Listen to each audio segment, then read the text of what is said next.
The greatest NBA players who never won a ring have impressive resumes, including numerous MVPs, All-NBA picks, and All-Star appearances. They are, however, missing the most significant accomplishment, which is winning an NBA title. Regardless of how hard these players worked, some of them were simply unlucky for a variety of reasons. Basketball is a team sport, and one person can only do so much to help the team win a championship. Rings are frequently used to quantify one's excellence. However, this reasoning just considers one side of the coin. It puts a lot of pressure on a lot of excellent individual players who have received several honors but have never won a ring.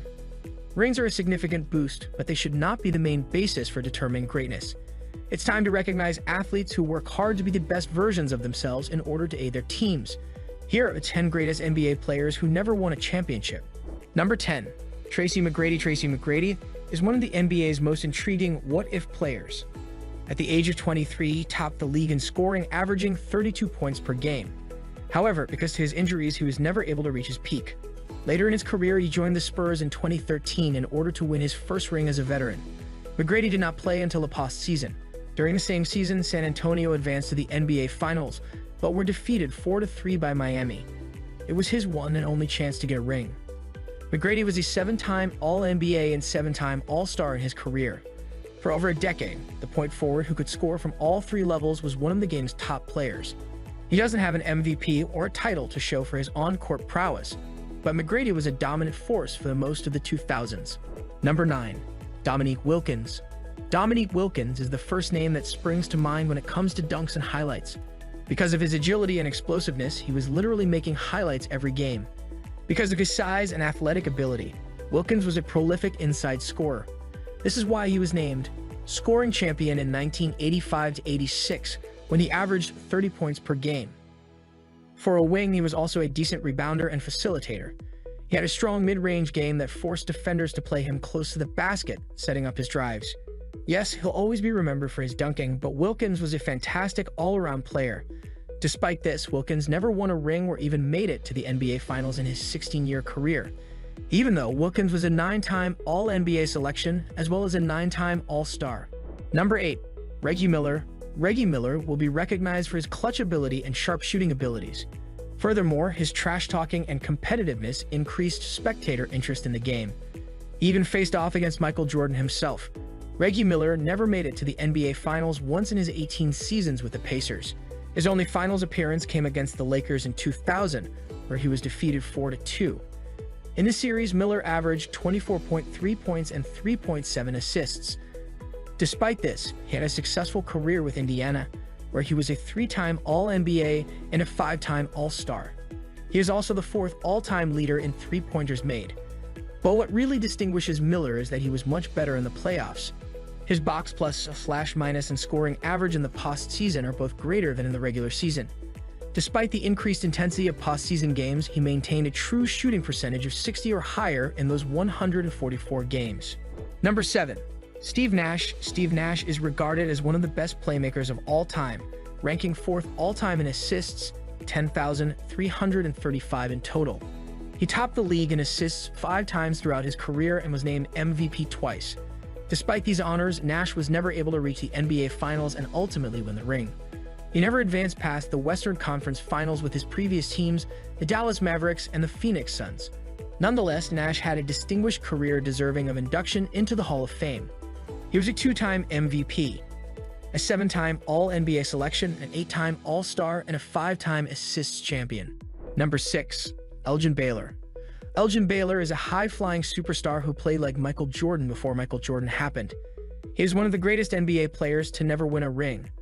During his 14-year Lakers career, Baylor averaged 27.4 points, 13.5 rebounds, and 4.3 assists per game. Despite playing on a championship-winning team, Elgin Baylor did not win a single ring with the Lakers. During his tenure in Los Angeles, the team reached the finals 7 times but also lost 7 times. Baylor was second in finals defeats with 7, trailing only Jerry West's 8. Nonetheless, Baylor had a spectacular career. He was a 10-time All-NBA pick and an 11-time All-Star. Number 5. Patrick Ewing. The 1990s were a great period for NBA centers, and Patrick Ewing was one of them. He was a double-double machine, a prolific scorer, and a rim protector of the highest caliber. Ewing averaged 21 points, 9.8 rebounds, and 2.4 blocks per game over his career. During the 1994 and 1999 seasons with the Knicks, Ewing had the best chance of winning a ring. The Knicks lost 4-3 to the Rockets in 1994 and 4-1 to the Spurs in 1999. Ewing will be recognized as one of the best players who never won a championship. He was a 7-time All-NBA decision, an 11-time All-Star, and a 3-time All-Defensive Choice throughout his career. He had the misfortune, like several others on this list, of peaking around the same time as Michael Jordan's dynastic Chicago Bulls. Otherwise, there's a significant probability he wouldn't have been considered here. Number 4. Allen Iverson. Allen Iverson was one of the league's most intriguing players. Despite his diminutive frame, he was a formidable force, particularly in the scoring department. In the 2001 season, Iverson was named League MVP. He subsequently guided the Sixers to the NBA Finals, where they faced the widely fancied Lakers. This was his last chance to get a ring. However, they were defeated 4-1. In the series, Iverson averaged 35.6 points, 5.6 rebounds, and 3.8 assists per game. He was an MVP, 7-time All-NBA pick, 4-time scoring champion, and 3-time steals champion during his career. During his career, his teams were plus 0.6 points per 100 possessions when he was on the court and minus 2.6 when he wasn't. Number 3. John Stockton. John Stockton, one of the greatest point guards of all time, was both a playmaking master and a tenacious defender. He is still the NBA's all-time leader in assists, 15,806, and steals, 3,265. Few players in NBA history have a statistical resume that rivals this one, even among champions. Despite playing in the playoffs for over 2 decades with the Jazz, Stockton never won a ring. His best chance came during the 1997 and 1998 seasons, when Utah met Chicago twice in the finals but lost both times. Stockton was an 11-time All-NBA pick, a 10-time All-Star, a 5-time All-Defensive Choice, a 9-time assist champion, and a 2-time steals champion. If he won the ring, he may be said to be the best point guard of all time. Number 2. Charles Barkley. Charles Barkley is one of the strongest players ever, standing 6'6", and weighing 250 pounds. His explosiveness and strength were more than enough to overwhelm bigger players on the low block. He was an MVP, 11-time All-NBA, 11-time All-Star, and rebounding champ throughout his 16-year career. Barkley was named MVP of the 1992-93 season and led the Suns to the finals, where they played Michael Jordan and the Bulls. Phoenix eventually fell to Chicago in the series. Barkley was outstanding in that series, averaging 27.3 points, 13 rebounds, and 5.5 assists. It was his first and only participation in the finals. In 1996, he joined the Rockets and formed a super team with Hakeem Olajuwon and Clyde Drexler.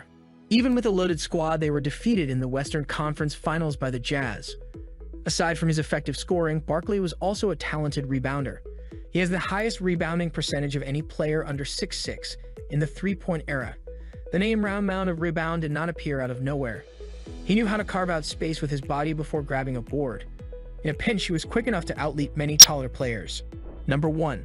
Karl Malone. Karl Malone was with the Jazz nearly the whole time John Stockton was there, finishing scores of assists from the Hall of Fame point guard and accumulating an unbelievable number of points over his 19-year career. Malone concluded his career as the all-time leader in free throws made, second in minutes played, and second in points scored. Only Michael Jordan, LeBron James, Kareem Abdul-Jabbar, Larry Bird, Magic Johnson, Bill Russell, and Shaquille O'Neal have more lifetime MVP votes than him. Finally, he is tied for first all-time with Abdul-Jabbar and James with 17 seasons of 500-plus minutes and a 20-plus scoring average. Simply put, Malone was one of the game's most prolific and durable scorers. He could score inside and was an ideal pick-and-roll partner for Stockton.